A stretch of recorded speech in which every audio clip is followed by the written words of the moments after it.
wegschnappen, Anita Wachter. Auch der Österreicherin sah man ihre Nervosität an. Trotz mehrerer Fehler und einem insgesamt recht holprigen Lauf rettete sich Anita Wachter auf den 3. Platz. Nur 4 Punkte liegt sie im Gesamtweltcup hinter Katja Seitzinger. Morgen im letzten Slalom der Saison fällt die Entscheidung. Eine andere Entscheidung ist bereits gefallen. Carol Merl ist die Siegerin im Riesenslalom-Weltcup 1992-93. Die Weltmeisterin aus Frankreich schaffte in Ore ihren 3. Saisonsieg und verwies die Italienerin Deborah Compagnoni auf den 2. Platz. Für Carol Merl geht eine erfolgreiche Saison zu Ende. Der 29-jährige alte Marc Girardelli ist Gesamtsieger im alpinen Skiweltcup der Herren. Mit dem 3. Platz beim 6. und letzten Rennen der Saison.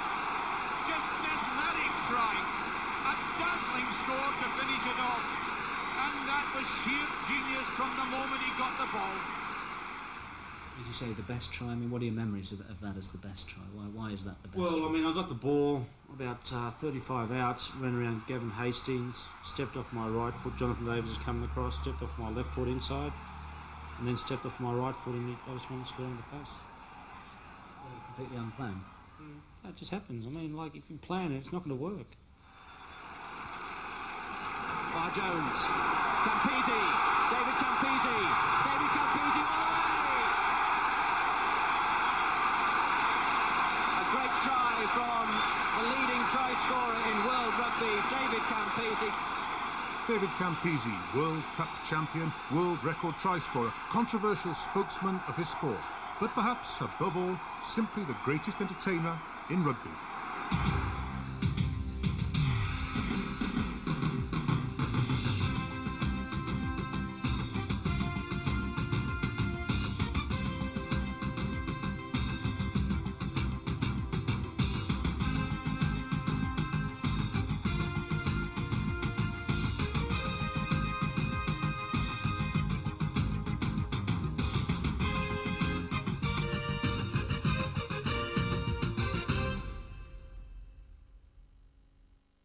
This Sunday, at 7:30, Islands of Europe looks at the unique and colourful heritage to be found on the Isle of Man. Only a short hop from the mainland, but the difference in the pace and quality of life makes this island truly special. And at 8, Video Fashion spotlights the designer who's been a source of beauty and magic for many years, Valentino. He perfectly executes elegant, dignified style. Video Fashion and Islands of Europe, Sunday from 7:30 on NBC SuperChannel.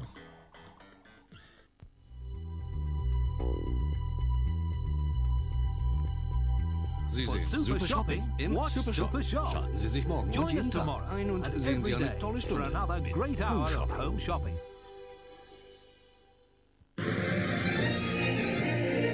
You're watching NBC SuperChannel.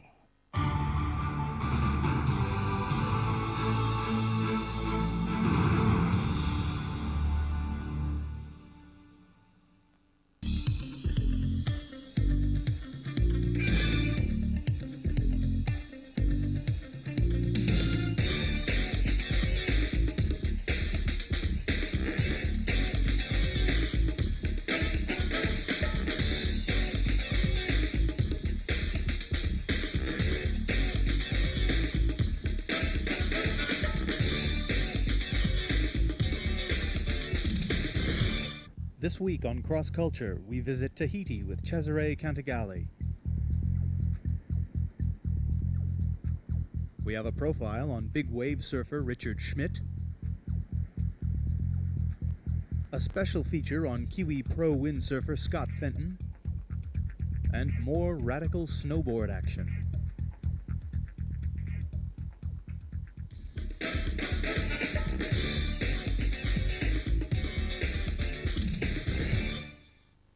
In this, the third part of Cesare Cantagalli's Globo Tour, we follow him to Tahiti in French Polynesia. All right. I am John O'Knight. I am a criminal. Check that out. Yes, and this is me. Definitely. Mafiosa. Guardalo. On the way to Tahiti. Well, here we are on our way to Tahiti, John and I. We're going to be spending about 3 weeks. First week is going to be up to Papeete and visiting the friends down there, and then we're going to be cruising on a nice sailboat, 50 foot, around the island between Raiatea and Wahine.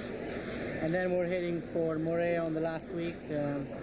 We are looking forward to this trip. It's been a long time I haven't been down there, and it's going to be nice to take John down, and hopefully we can get some good action, and whatever happens, it's still going to be good to be there. So we'll show you when we get back.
Perfect. And have a good time.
The glare of the sun on the deep blue water, the contrast of its nature, the very friendly people who are able to offer their kindness with the sound of drums and the rhythm of ukulele. The deep blue and its powers through the mixture of colors and lights has given rise to my desire of discovering everything there is to know about Polynesia.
Tonight in Talking Jazz, the vocal artistry of Gabrielle Goodman, conquering all styles with ease. Plus the versatile Robin Eubanks, who integrates jazz and R&B into a style uniquely his.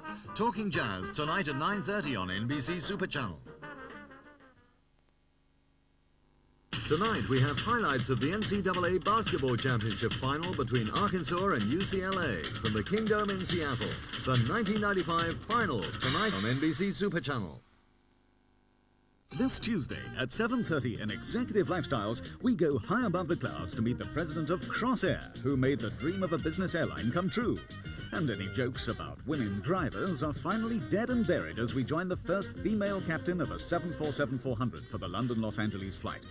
And at 8 in Entertainment Express, Jeff Daniels explains how he and Jim Carrey managed to get dumb and dumber in their latest hit movie. Entertainment Express and Executive Lifestyles, Tuesday from 7:30 on NBC SuperChannel.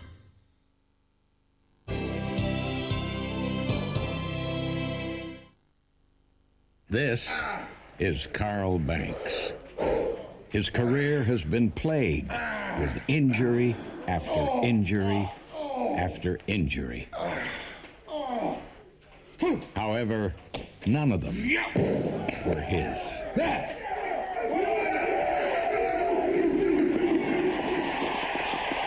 Carl Banks, linebacker, only wears pony.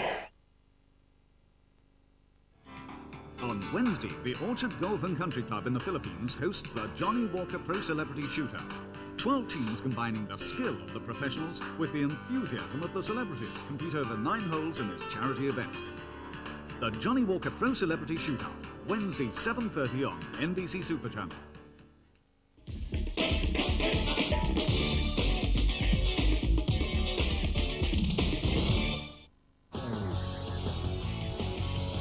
New Zealander Scott Fenton has rapidly been climbing the Pro World Cup rankings over the last few years, finishing last season in 7th place overall.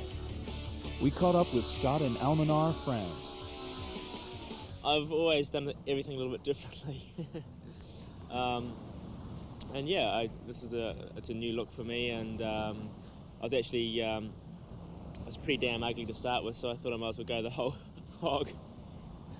But the reaction's been pretty amazing. You know, the young kids especially love it, and you know, they want to come up and meet you and get your autograph and stuff like that. And it's quite neat. New Zealand's the population is only 3.5 million people, so we don't have many windsurfers, but there is very high quality waves and wind, and we have some world-class spots, and the people that are windsurfing are really sort of into it at the highest level. So right from the beginning I was surrounded by people who were pushing the sort of limits of the sport at a national level, right from sort of 12, 13 years old, so it's good to be around people like that. You have to maintain a really high level of fitness, but experience also counts for a lot, so the more racing you do, the more experience you gain, it sort of becomes easier to maintain your ranking and push for that #1 spot. So it's a combination of experience and talent, I guess, to make it to the top. My aim for this year was a top 5 result, which is improving from last year. And each year I've set myself a steady goal plan to get up there, and I've achieved those targets every year so far. So this year's for top 5, next year top 3, and hopefully after that I can make a challenge for the #1. But you know, it's a fickle sort of game. Anything can happen. We'll just have to take it one year at a time. I'm a very different person, I think. Once I get onto the water, I switch into a mode that probably most people wouldn't like to see me in on the beach. I'm very aggressive, and I'm not out there to come second, that's for sure. And I'm pushing as hard as I possibly can. That's my way of doing it. I switch into that mode every time I step on my board. I can foresee the next 5 years, definitely I'll be windsurfing. It's what I want to do. It's what I've always wanted to do. Robbie Nash is coming up 32 years old, I think, and he's still pushing the top level of the sport. So as far as age is concerned, I've no idea, but if I'm sick and tired of it in 5 years' time, then I'll do something else.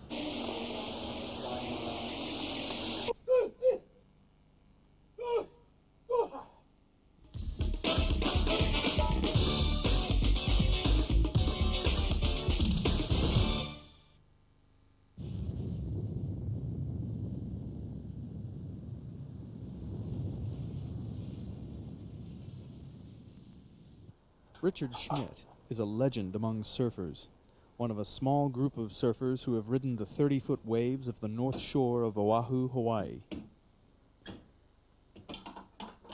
He's a quiet guy, often shunning the limelight and preferring only the company of his fellow surfers.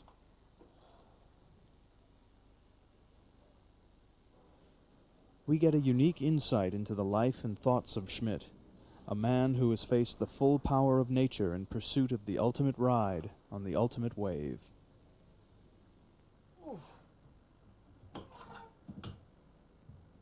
To ride big waves and be confident in surfing big waves takes a lot of experience. You don't want to make a fight with the ocean. As you spend more and more time in the ocean, you realize that you need to go with the flow of the ocean. If you try to fight and go up against the power of the ocean, you're going to lose every time. But if you learn how to flow, know how to paddle so you're moving with the current, position yourself so your penetration into the wave when you catch it is much easier, you'll be doing a lot better off. You definitely don't want to take a fight approach into surfing big waves. I hear people talking about riding the biggest wave in the world, and I think it's kind of a macho thing, which is good, you know, it pushes you, but I've never really been too competitive with other surfers when I surf. It's more of a personal thing I put upon myself. I'd like to ride a bigger wave than I've ever ridden before. That's how I look at it, rather than I want to ride a wave bigger than anybody else has ridden before. It's more of a personal challenge to me. There may be a point in time where I catch a wave that's so big, I know that physically I can't push myself beyond that limit, but up to now I sure haven't found that point yet. I'm 34 years old now. I feel like I'm in the prime of my physical conditioning. I would like to continue my quest looking and riding big waves.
The famous lifeguard of Sunset Beach, Derek Derner, is one of Richard Schmidt's best friends on the North Shore. Another big wave rider, he is noted for being the stand-in for Patrick Swayze in the final scene of the film Point Break.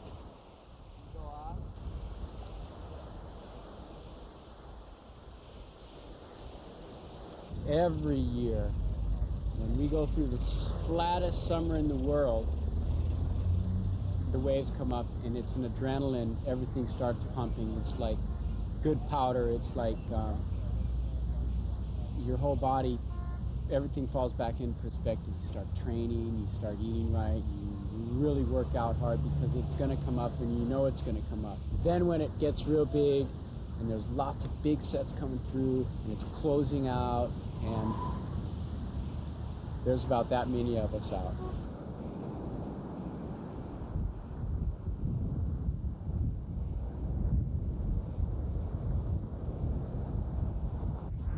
When you're surfing big waves, you know that you're out there in enormous amounts of power, and you're pretty much very close to your maker. You're very close to meeting your maker, because if you go out there and you make mistakes, you know, that could be it. You know, so, you know, when I surf big waves, when Derek surfs big waves, it's a very calculated thing. You don't just go out there aggressive and think you're just gonna take over the ocean. You know, you just gotta be very humble and take what you can, all the time knowing that, you know, if you make mistakes, it could be very hazardous to your health.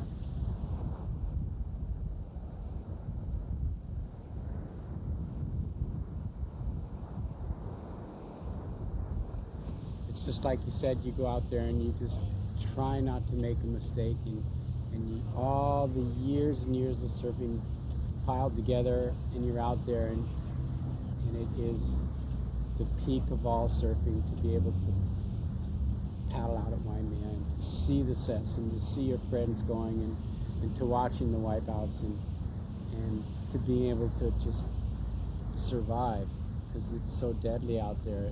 You know, it can break you in half, you can die real quick, and we're out there just playing with it.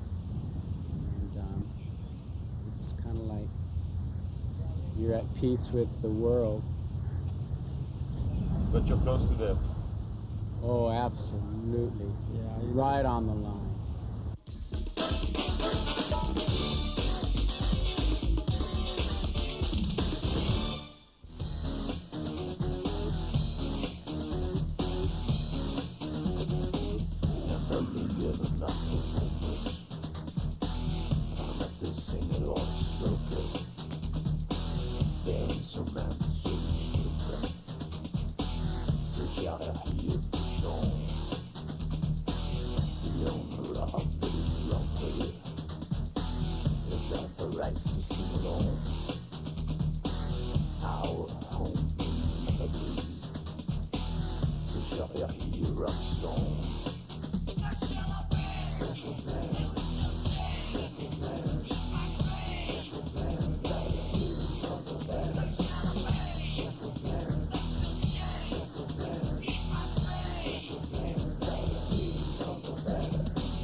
Watch next week for more Cross Culture.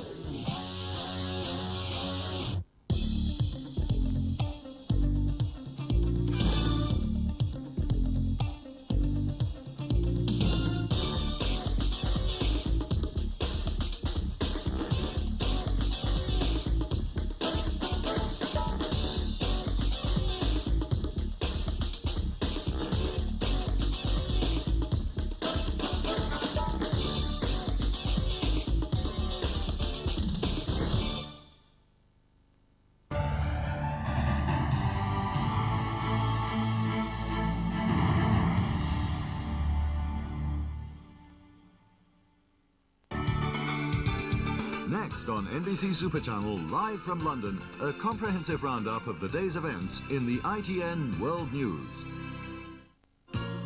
Sunday on NBC SuperChannel at 7:30, Islands of Europe discovers the beauty and...